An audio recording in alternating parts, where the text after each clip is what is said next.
The Battle of Baugé, fought between the English and a Franco-Scots army on the 22nd of March 1421 at Baugé, France, east of Angers, was a major defeat for the English in the Hundred Years' War. The English army was led by the king's brother Thomas of Lancaster, 1st Duke of Clarence, while the Franco-Scots were led by both John Stewart, 2nd Earl of Buchan, and Gilbert de Lafayette, the Marshal of France. English strength was 4,000 men, although only 1,500 deployed against 5,000 French and Scots. Background: Henry V had sailed from England to France with a force of about 10,500.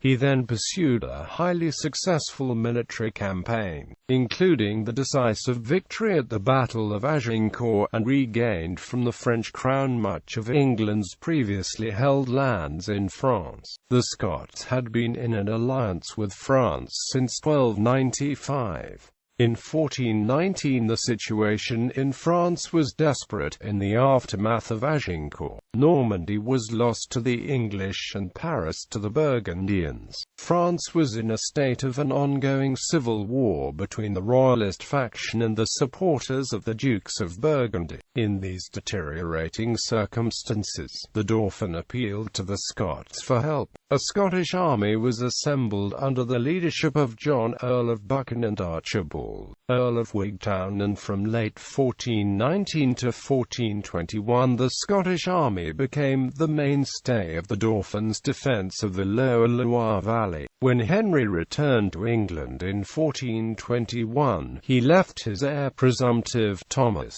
Duke of Clarence, in charge of the remaining army. Following the king's instructions, Clarence led 4,000 men in raids through the Anjou and Maine. This chevauchée met with little resistance, and by Good Friday, the 21st of March 1421, the English army had made camp near the little town of Ville-Barré. The Franco-Scots army of about 5,000 also arrived in the Ville-Barré area to block the English army's progress. It was commanded by the Earl of Buchan and the new Marshal of France, the Sieur de Lafayette. However, the English forces were dispersed, and significantly many of the English archers had ridden off in search of plunder or forage. On Easter Saturday, one of these foraging groups captured a Scots man-at-arms who they brought before the Duke of Clarence. Clarence was keen to engage the enemy, however, he had a problem. The following day was Easter Sunday, one of the most holy days in the Christian calendar, when a battle would be unthinkable. A 2-day delay was also deemed as out of the question. According to the Chronicles of Walter Bauer, both commanders agreed to a short truce for Easter battle. There are several accounts of the Battle of Baugé. They may vary in the detail. However, most agree that principal factor in the Scoto-French victory was the rashness of the Duke of Clarence. It seems that Clarence did not realize how big the Franco-Scottish army was, as he decided to rely on the element of surprise and attack immediately. He discounted the advice of his lieutenants Huntingdon and Gilbert Umfreville to consolidate his own force and position. Instead, he ordered the Earl of Salisbury to round up all the archers and follow him as soon as possible. Clarence then, with only about 1,500 men-at-arms available, and virtually no archers, charged the Franco-Scottish lines. The Scots rallied hastily, and battle was joined at a bridge which Clarence attempted to cross.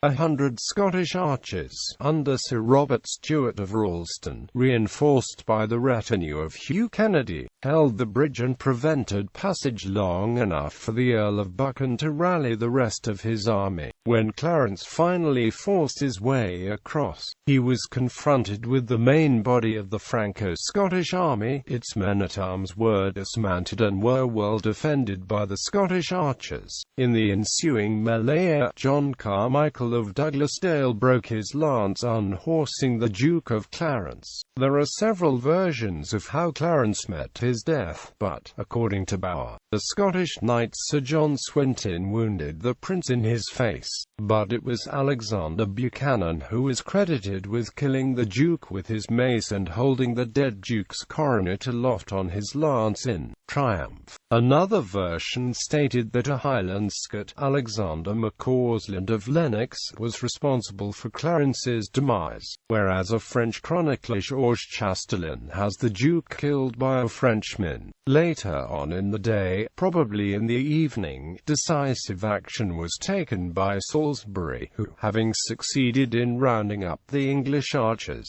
used a contingency of them to rescue what was left of the English force and retrieve some of the bodies of the fallen, including that of Clarence. Aftermath: the Franco-Scots did not lose any man of importance, whereas the English lost several senior commanders, including the heir to the throne of England and commander of Henry's forces in France. However, the English army, skillfully led by Salisbury, fought to withdrawal without routing and gained their escape. The battle secured an improved reputation of the Scottish army in France. No more were the Scots dismissed as wine drinkers and mutton eaters by the French allies. On hearing of the Scottish victory, Pope Martin V passed comment by reiterating a common medieval saying, that verily, the Scots are well known as an antidote to the English. The Dauphin was able to exploit the victory at Baugé by announcing his intention to invade English-held Normandy. He made Archibald Douglas, Earl of Buchan, the Count of Longueville and Lord of Dunlow. Sir John Stewart of Darnley received the lands of Aubigny-sur-Nère and Concresalt.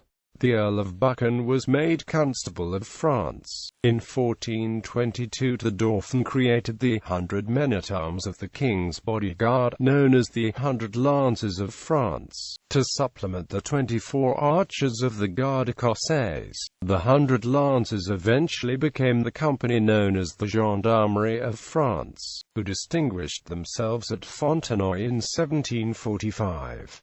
John Carmichael was elected Bishop of Orleans in 1426, and was one of the 6 bishops to attend the coronation of the Dauphin as Charles VII in 1429 at Reims. Hugh Kennedy, known to the French as Canide, was granted the right to quarter his coat of arms with the fleur-de-lis of France. Meanwhile, Henry V had been busy in England with his wife Catherine of Valois. Catherine had been crowned at Westminster in late February 1421.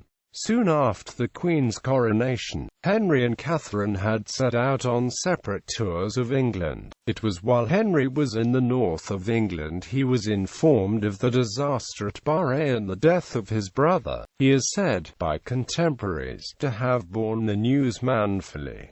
Henry V returned to France with an army of 5,000 men. He arrived in Calais on the 10th of June 1421, before going on to Paris. He then visited Chartres and Gâtinais before returning to Paris. Several key southern towns were still loyal to the Dauphinist forces, leading Henry to decide to remove them as a factor for good. After taking the first town, he moved to lay siege to the strongly fortified Dauphin-held town of Meaux. It turned out to be more difficult to overcome than first thought. The siege began about the 6th of October 1421, and the town held for 7 months before finally falling on the 11th of May 1422. Whilst on his campaign in France, Henry V fell ill and soon died on the 31st of August 1422. The war in France continued under the Duke of Bedford's generalship, and several battles were won. The English won a decisive victory at the Battle of Verneuil. At the Battle of Baugé, Clarence had attacked the Franco-Scots army without the support of his archers. At Verneuil the English archers fought to devastating effect.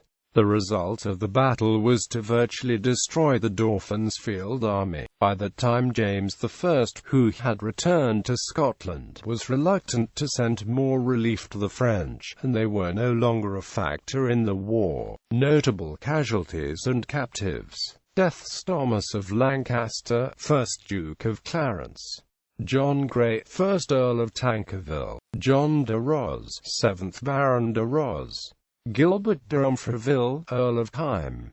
Captives: John Beaufort, Earl of Somerset, captured by Lawrence Vernon; Thomas Beaufort, Duke of Exeter; John Holland, Earl of Huntingdon, captured by Sir John Sibbald of Balgony; Thomas Beaufort, captured by Sir John Stewart of Darnley; Walter Fitzwalter, 7th Lord Fitzwalter, captured by Hugh Cunningham.